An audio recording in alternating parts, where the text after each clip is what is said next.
President Trump is planning to sever all remaining contracts with Harvard today, according to sources. These are government contracts worth roughly $100 million. And this escalation comes just days after he threatened to axe an additional $3 billion in funding for the university as legal battles are playing out in court.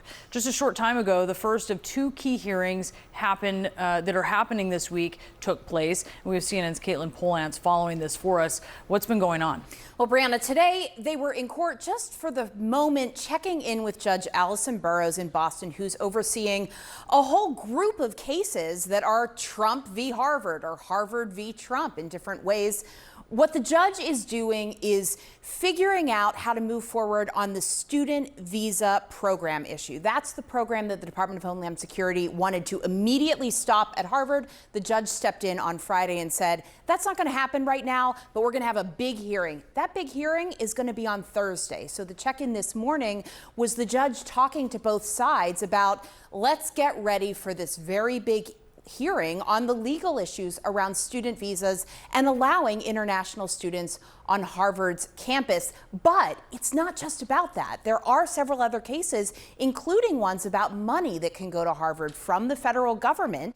And in those cases, all of it is going to pull together Harvard's arguments that the Trump administration is retaliating against them. I was just talking to one of the lawyers involved in some of these cases, and that person told me, these cases, this is really about academic freedom at universities across the country. It's not just money. It's not just international students. It's not just Harvard. It's way bigger than that. And they basically say in their filing, they're not even pretending. Like the retaliation, right, is pretty clear in this. What do we know about these latest federal contracts that Trump wants terminated? Right. So, Brianna, there's been sort of a laundry list that the White House has worked through of telling Harvard they either wanted to or they are cutting money in all of the mechanisms that they can to Harvard.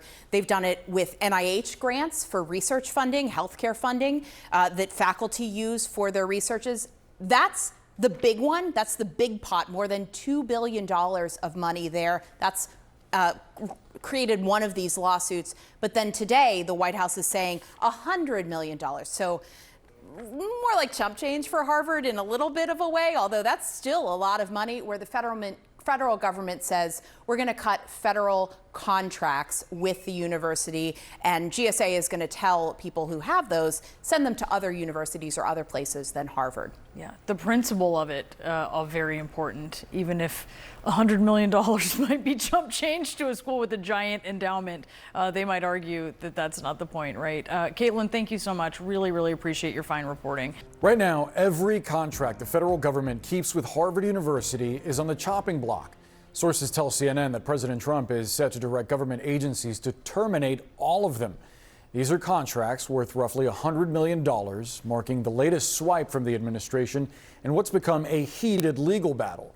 Earlier, the judge who blocked Trump's efforts to ban international students from the Ivy League school held her first hearing since making that ruling, setting the stage for a key courtroom showdown on Thursday. Today, Harvard's president suggested that Trump is not only hurting the university, but also all Americans. Why cut off research funding? Sure, it hurts Harvard, but it hurts the country. They are paying to have that work conducted. Shutting off that work does not help the country, even as it punishes Harvard. And it is hard to see the link between that and, say, anti-Semitism. Let's discuss with Allison Frank Johnson, a history professor at Harvard. Professor, thanks so much for joining us. I want to get your response to what the government is alleging here. They are accusing Harvard of harboring anti-Semitism, of lacking a diversity of viewpoints, and of protecting students who are hostile to American values. How do you respond to those accusations? Well, I think the accusations are baseless to the extent that Harvard is an institution in the world that we live in. The world that we live in is full of bias, it's full of bigotry, it's full of discrimination of all kinds. Harvard is not immune to conflicts over a wide variety of ideas about what constitutes fair and decent disagreement and what constitutes unfair, rude, uncivil, or bigoted speech. And we have to manage those disagreements just like any other complex institution. The idea that Harvard is harboring un-American values or that Harvard is unsafe for any particular body of students, Americans or international students, is simply untrue. When it comes to managing those tensions, as you describe them, President Garber acknowledged to NPR that some students and faculty at the university are afraid to speak openly, especially when he says when they have unpopular views. There was a recent survey done of students at the university. More than 90% of Muslim students and more than 60% of Jewish students said they were afraid there would be consequences for simply expressing their views. I wonder if you have experienced that and whether you think the university needs some kind of structural change to address it.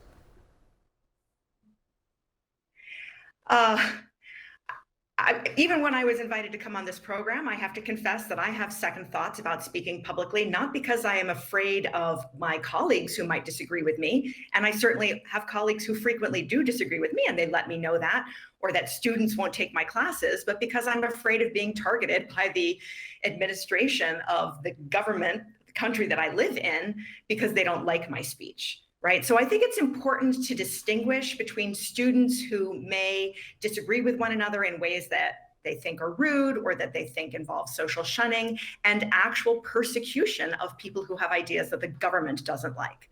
Right. It's really critical that we protect our First Amendment free speech, free expression rights, and that includes the rights of people at Harvard to have opinions that the U.S. president doesn't like. That poses a much greater threat to us than our ability to manage our disagreements with one another, which I actually honestly think is fairly robust and fairly, it works pretty well. To the point about the federal government trying to have, I'll say generously, a pulse of what the student body and what the faculty is experiencing and wishing to express at Harvard, the president has argued that in his eyes, some of the harassment that students have reported has to do with the university refusing to discipline students that he sees as hostile. He describes them as radicalized lunatics, and that's part of the reason he's asking Harvard to audit its students and faculty for their ideological leanings. Given what you just shared, I wonder what you think is at stake for Harvard if they conduct that audit and hand over the results of what their students and faculty are thinking, what their political leanings are, to the federal government. Well, I hope that it's absolutely out of the question that they do so. And I think that it's clearly illegal that they're being asked to divulge that sort of information. Harvard is not a university, nor should any university be controlled by the federal government. I feel fairly confident that President Trump would label me a lunatic just based on what I've said on this program without reading a single word that I've written or any of my research. All that one needs to do to garner that title from him is disagree with anything that he has said. So it is absolutely essential that the university push back, as it is doing, against this incredible overreach from a government that wants to be able to determine who gets to attend our leading universities, who gets to teach at them, and what ideas they get to share. And to be clear, they're targeting Harvard right now, but this is not about Harvard. This is about independent universities, independent scholarship, and independent science in the United States. Allison Frank-Johnson, we have to leave the conversation there. We appreciate you sharing your perspective. Thanks for having me. We start with President Trump's fight against the nation's first university. This morning, the administration moved to cancel all remaining federal contracts with Harvard, which could total $100 million. Now, that is on top of the $2+ billion in frozen research grants. And last week, the Homeland Security Department banned the school from enrolling international students. A federal judge temporarily paused that move. Harvard has refused to bend to the administration's barrage of demands, but the White House is clearly relishing this fight. CNN's Kristen Holmes joins me now. Kristen, what are you hearing from your sources inside that building about how these moves are going and what's next? Yeah, well, Daniel, we're hearing that as early as this afternoon, the Trump administration is going to send a letter directing federal agencies to cut off any remaining federal grants, any remaining federal contracts with Harvard University. As you said, that's roughly $100 million. In addition to that, they are advising them to look for alternatives. Any contracts that they had been considering Harvard for or had upcoming meetings with Harvard about, they are asking them essentially to scrap that and start seeking alternatives. Now, again, they have the agencies till June 6th to come back with those cancellations and say which contracts they've been canceling. But as you said, Dan, I mean, this is just the latest in the Trump administration's attempts to undermine and really kneecap the institution. Just to walk through the timeline here that started just about a month ago on April 14th, when the Trump administration froze $2.2 billion in grants. The next day, they threatened Harvard's tax-exempt status. The 17th, they demanded international student records. On the 13th of May, they froze another $400 million in funding. The 22nd, they moved to bar international students, which you mentioned. The 26th, they considered redirecting $3 billion to trade schools. And then, of course, today, the 27th, the administration telling these agencies to cut the funding. Now, of course, as we've reported, the administration is accusing Harvard of several things. One, liberal bias. Two, allowing anti-Semitic activity on campus. But three, having too many foreign students, something that Donald Trump himself has talked about. Take a listen. We give them billions of dollars, which is ridiculous. We do grants, which we're probably not going to be doing much grants anymore to Harvard. I'm not going to have a problem with foreign students, but it shouldn't be 31%. It's too much because we have Americans that want to go there and to other places, and they can't go there because you have 31% foreign. Now, I will tell you that I spoke to some administration officials who said that they're hearing from their allies, and their allies are backing these movements, essentially meaning the base is backing a lot of what they're doing in this fight against Harvard. But again, this idea that Donald Trump is freezing these funds to kind of take it to the elite, just a reminder that a lot of this money is not just money that goes to Harvard or to elite education. It's also research grants on things like medicine or different programs, technology that's being developed. Yeah, absolutely. Thank you so much, Kristen. Appreciate that reporting. And I'm joined here by four amazing reporters: CNN's Phil Mattingly, Sungmin Kim of the Associated Press, CNN's Isaac Dovere, and CNN's Priscilla Alvarez. Hello, everybody. Phil Mattingly, let's just start with the latest news that we expect, as Kristen said, to happen later this afternoon, which is officially stopping, I think, the rest of the federal funding that hasn't already been stopped, and that was the grants and so forth. And just the overall fight here, there's no question that this is good for the Republican base. I mean, this is what they have been pushing for, fighting for. It was this notion of what they call woke higher education institutions has been a part of their directive for a very long time, and now he's actually doing it. The question is the repercussions. The most informative conversation I had as it relates to this was middle of last month, kind of at the start of everything. And I was texting with an outside ally, kind of what Kristen was mentioning, folks who support where the president is, on education issues. And I said, how high up the escalatory ladder are you guys going to go here, specifically as it pertains to Harvard? And the individual said, nuclear, to the very top. And I think that is really critical to understanding here, that as they go back and forth, there is no trigger where the administration feels like they need to back down here. One, when it comes to things, especially on grants and loan programs, they have the authority within the federal government. This is one of their levers of power that they can pull. They've pulled it across several sectors. I think, two, the sheer belief in the politics of this, that they don't see any downside whatsoever.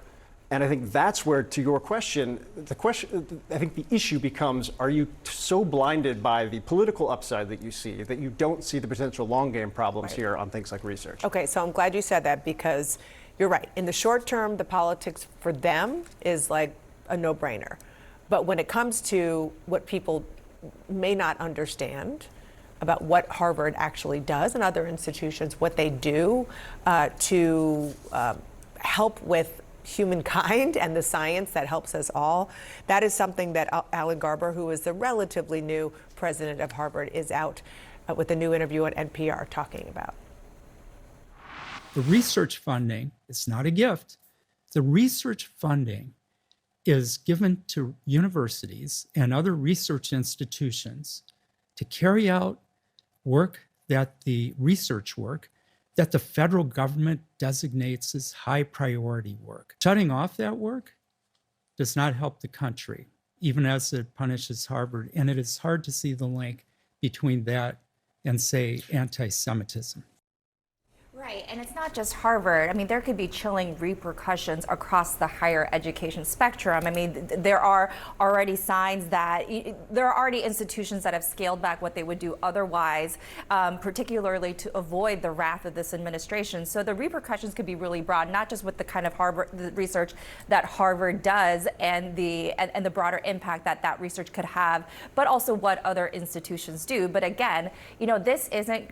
I mean, the Trump administration is certainly not going to relent. And I didn't see, and I saw a really perfect sort of encapsulation of the whole MAGA versus elites yesterday when the president said, I want to take this $3 billion that goes to Harvard and give it to trade schools across the country. I mean, that's kind of the picture that the administration is hoping for. Obviously, Harvard wants to make this more of a fight about academic freedom, First Amendment grounds. The courts have sided with them so far on some of the court challenges that they've had. But in terms of the framing, you're right. Republicans are certainly eager to have that fight politically. Yeah, and look, it comes at a moment where we've had a lot of different rationales expressed for what's going on here. Is it about fighting anti-Semitism? Is it about the ties between Harvard and the Chinese Communist Party, which came up last week? Is it about fighting woke DEI ideology on campuses? It's all of these things have been offered up by the Trump administration. And what is going on is the political fight that they're looking for, and in a broader way, trying to, I think you said, chill speech and chill the way that people approach what they're teaching on campuses, and in a way that models after what we've seen going on in Hungary with Viktor Orban and other places, where you have literally situations where professors are being ratted out essentially by their students or by fellow professors, and it is already happening on American campuses far beyond Harvard. And let's talk about something that is very much in your wheelhouse, Priscilla, which is something that is on hold, which is the administration's desire to forbid foreign students from getting visas, student visas. This is what the Harvard Hillel director said about that. His name is Rabbi Jason Rubenstein.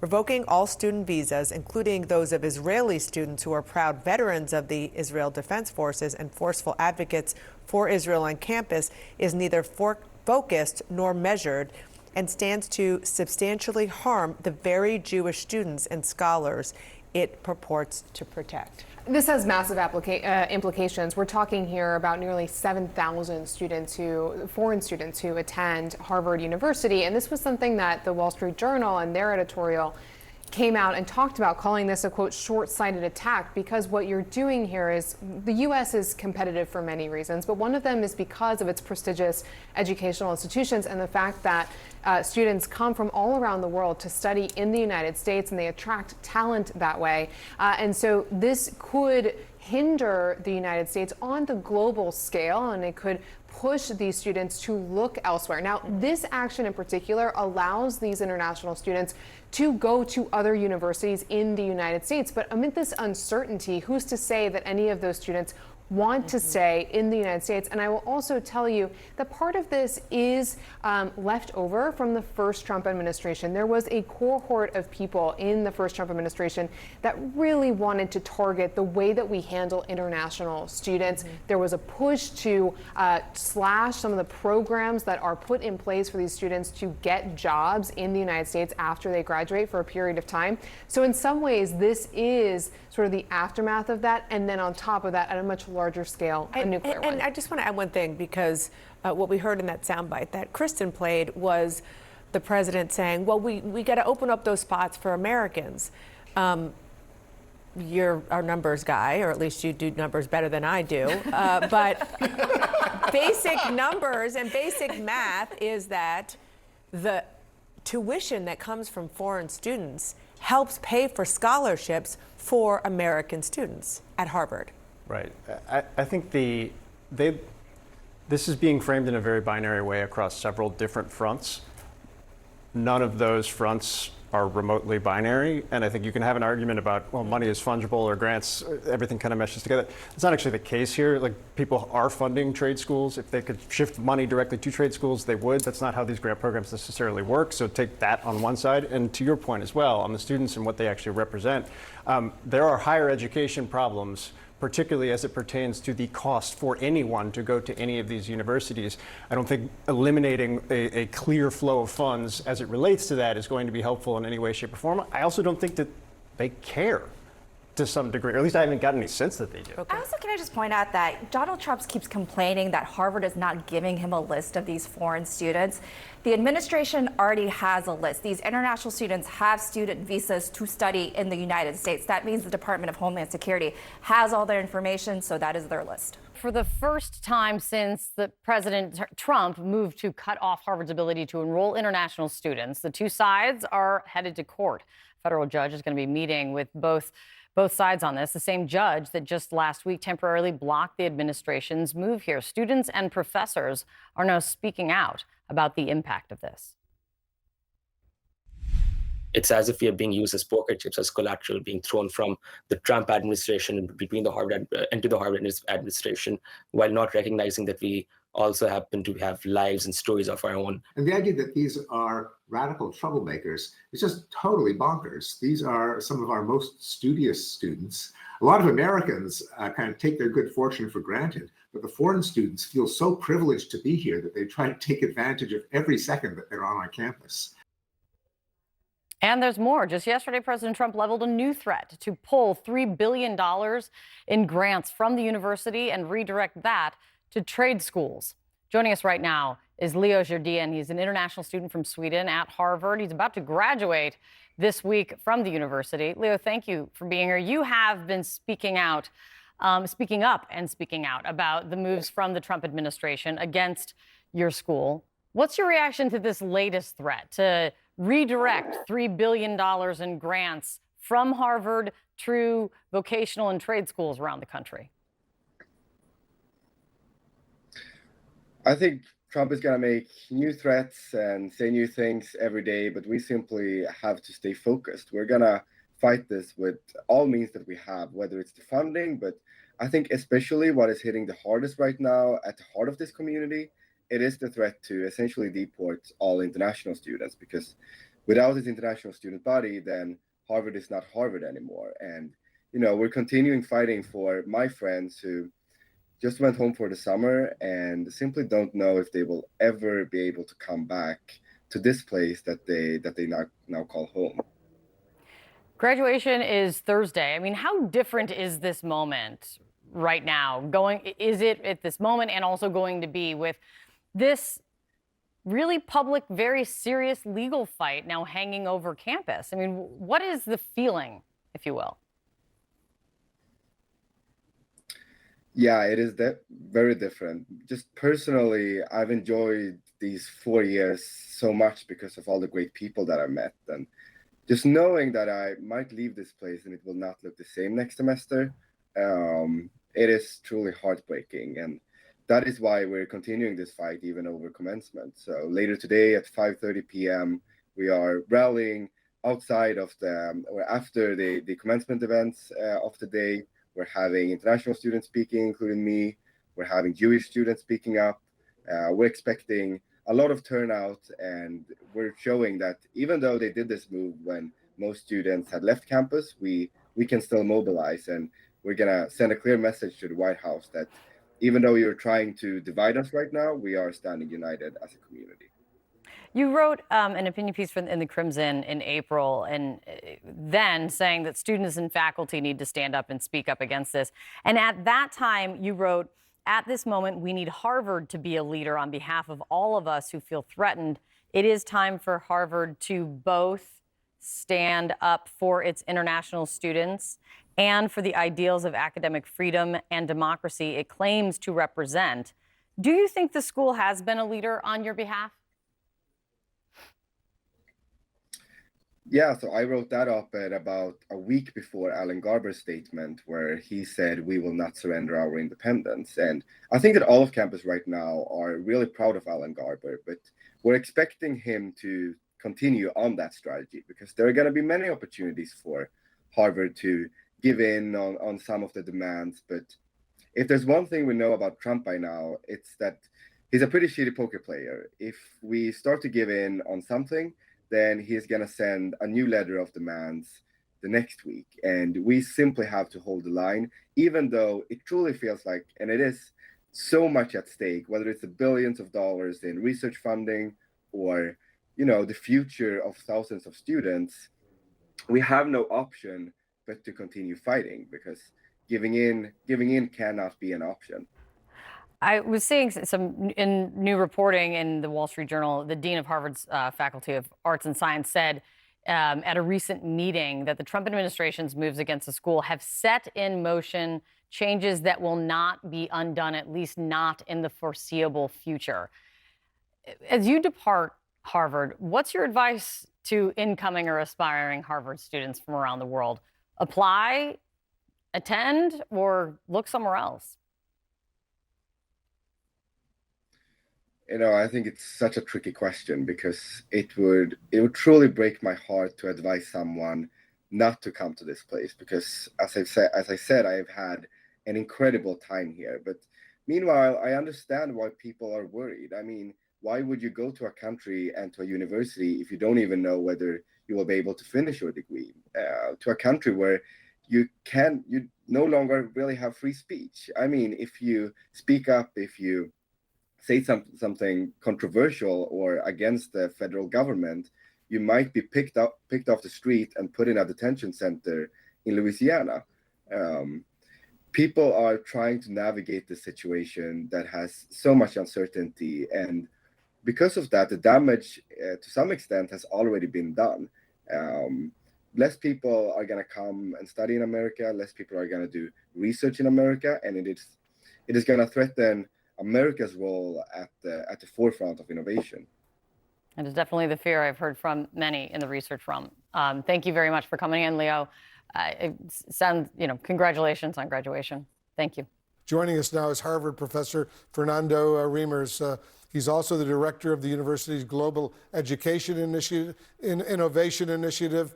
What do you make of these latest moves, Professor, the Trump administration canceling all federal contracts with Harvard?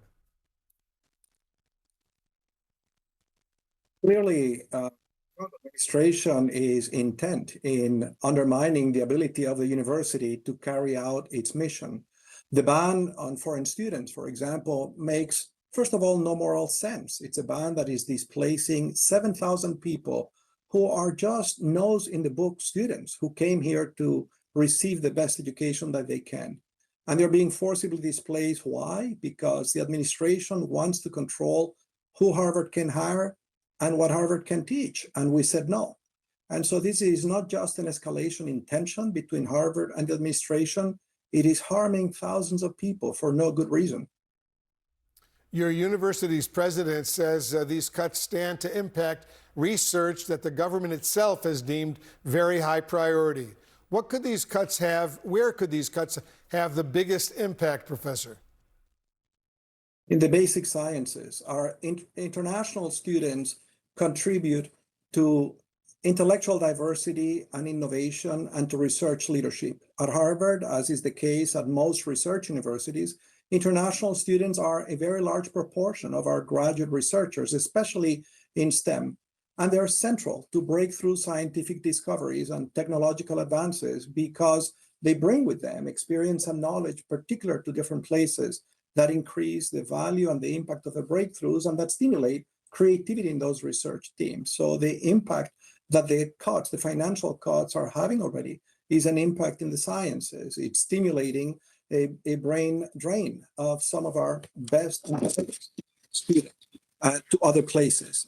You may have read that it's impacting as you know, Professor, the American students as well. When I was a graduate student at the Johns Hopkins University School of Advanced International Studies here in Washington, there were a lot of foreign students there. I became friendly with many of them, and I learned a lot about the world as a result of my conversations with the visiting foreign students who were enrolled at the Johns Hopkins University. I'm sure the same thing is going on at Harvard. It impacts American students who want to get a good education and want to learn about the world, and they can become friendly and talk to these foreign students who will help them, right?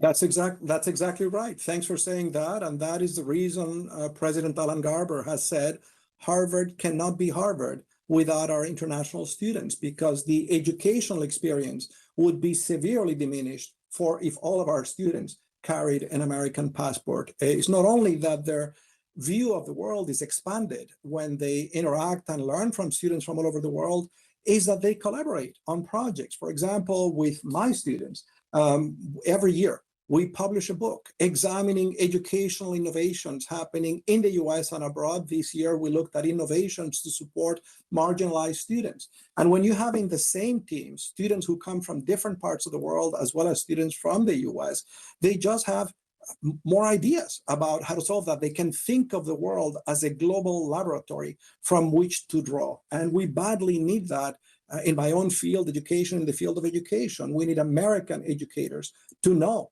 about the global experience in education. For example, this semester, I invited the Minister of Education of one of South Korea's leading provinces in education that they have implemented policies that have made South Korea the country with the greatest percentage of access to university in the world, far surpassing the United States.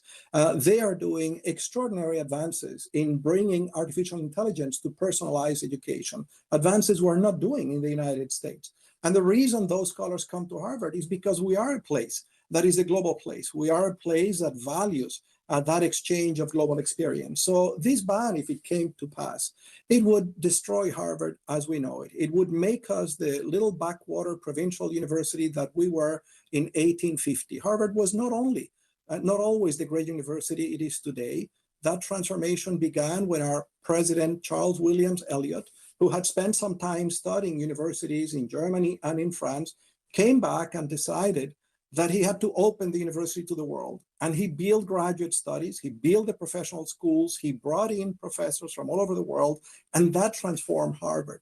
It would be very difficult to find today an American university that has a very small percentage of international students. Would have to find universities that have a very specialized mission, religious institution, Paul Jones University, or some very small community colleges in rural areas. Most universities in the United States understand that in order to be a university, in order to offer an education worth its name, you need to have students from all over the world.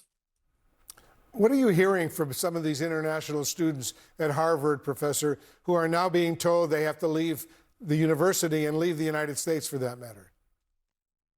Well, they're dumbfounded. They're dumbfounded because many of those students came here because they admire the United States and the values for which it stands. And they see this ban as contradicting fundamentally American values. America has always been seen as being open to talented and ambitious people from everywhere. And this ban is completely at odds with that proud tradition. It's also tarnishing the reputation of the United States as a country of laws and reason, making us seem like a banana republic run by petty autocrats who abuse their position to serve their personal interests and grievances. So it's not surprised that just in the last few hours, several universities and nations around the world have announced that they would gladly accept all current and incoming international students to Harvard who can't remain here. The University of Tokyo in Japan has said that, University in Hong Kong, Hong Kong University of Science and Technology, Macau University of Science and Technology, Sunway University in Malaysia. We're going to see more universities do that. So why the government of the United States would cause such harm to higher education in America and to the American economy is beyond reason, incomprehensible. Yeah, it's very hard to believe. Professor Fernando Reimers, thanks so much for joining us. Thank you for having me.